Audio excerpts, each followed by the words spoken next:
Y ahora me acompaña Mustafa Barghouti, líder de la Iniciativa Nacional Palestina, y también es un político palestino. Bienvenido, abordemos primero el tema de los prisioneros palestinos.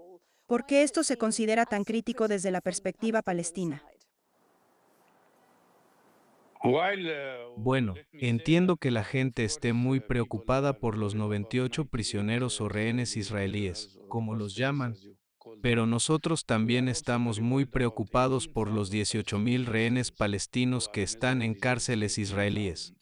Entre ellos, hay muchos miles que fueron secuestrados de Gaza, y hay 3.500 de Cisjordania que están detenidos sin juicio ni cargos. Afirman que están en detención administrativa, que implica pasar años en prisión sin siquiera saber por qué están encarcelados. Asimismo, cabe destacar algo, que desde el 7 de octubre y con la administración del ministro ultraderechista Ben Gvir en Israel, las condiciones en las cárceles han sido terribles. Y han muerto 54 prisioneros palestinos en la cárcel, porque fueron asesinados por procedimientos de tortura o por malas condiciones de salud.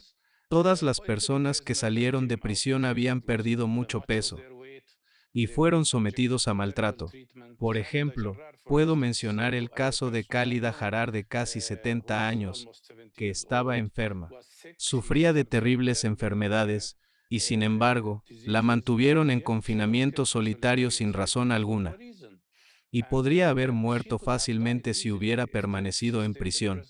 La situación es terrible para los prisioneros palestinos, porque los maltratan, pasan hambre, y no les dan la suficiente cantidad de comida para sobrevivir.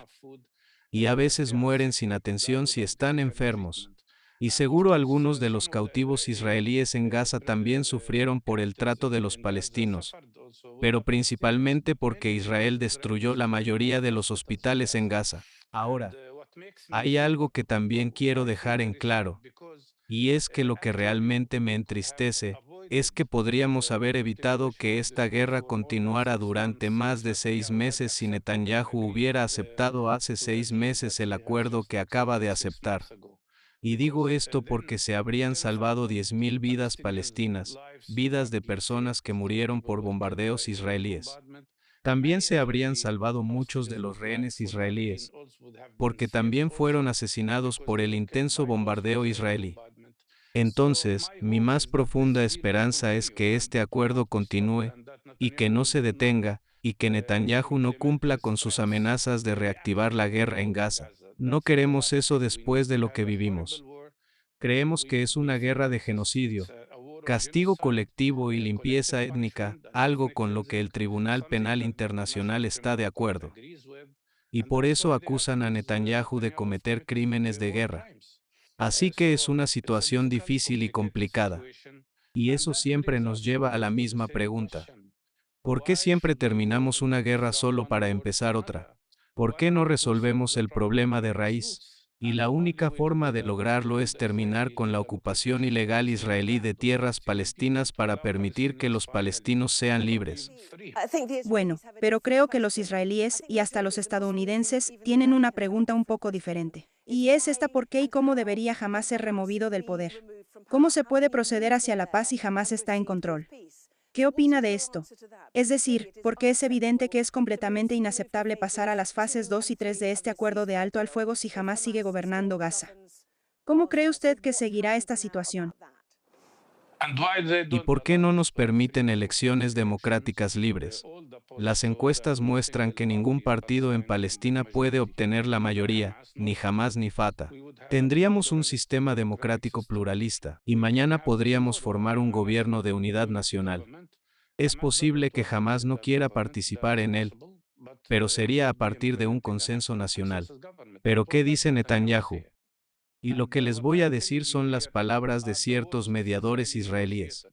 Les preguntaron, si no quieren que jamás gobierne y controle Gaza, ¿aceptarían que gobierne la autoridad palestina? Y dijeron que no. No quieren a Hamás, a la autoridad palestina, ni una coalición palestina nacional para gobernar Gaza. Entonces, ¿qué quieren? Seguir ocupando. Quieren resolver el problema de la ocupación de Cisjordania expandiendo la ocupación también en Gaza. Somos palestinos y no queremos que nos sigan ocupando. ¿Y usted y su partido están dispuestos a intervenir? ¿Intervendrían? Sí, ¿Intervendrían para gobernar en Gaza?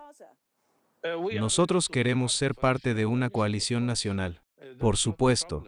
Y también tenemos buen apoyo en Cisjordania y Gaza. Somos un partido secular y democrático, abogamos por la no violencia y tenemos respaldo. Pero Netanyahu no quiere a ningún palestino. Asimismo, Netanyahu habla de traer tropas de otros países. ¿Por qué no podemos elegir libre y democráticamente a nuestros líderes desde hace 20 años y dejamos que otros nos gobiernen? ¿Por qué Israel impide nuestro derecho a una transformación democrática y a celebrar elecciones como ellos hacen? La respuesta es que Israel quiere seguir ocupando. La gran pregunta para Estados Unidos, Gran Bretaña y para todos los gobiernos occidentales consta de dos partes. La primera parte es por qué permiten que Israel continúe la ocupación de tierras palestinas y que también viole el derecho internacional construyendo asentamientos ilegales en tierras palestinas. Y la segunda pregunta, ¿por qué no nos aceptan como iguales?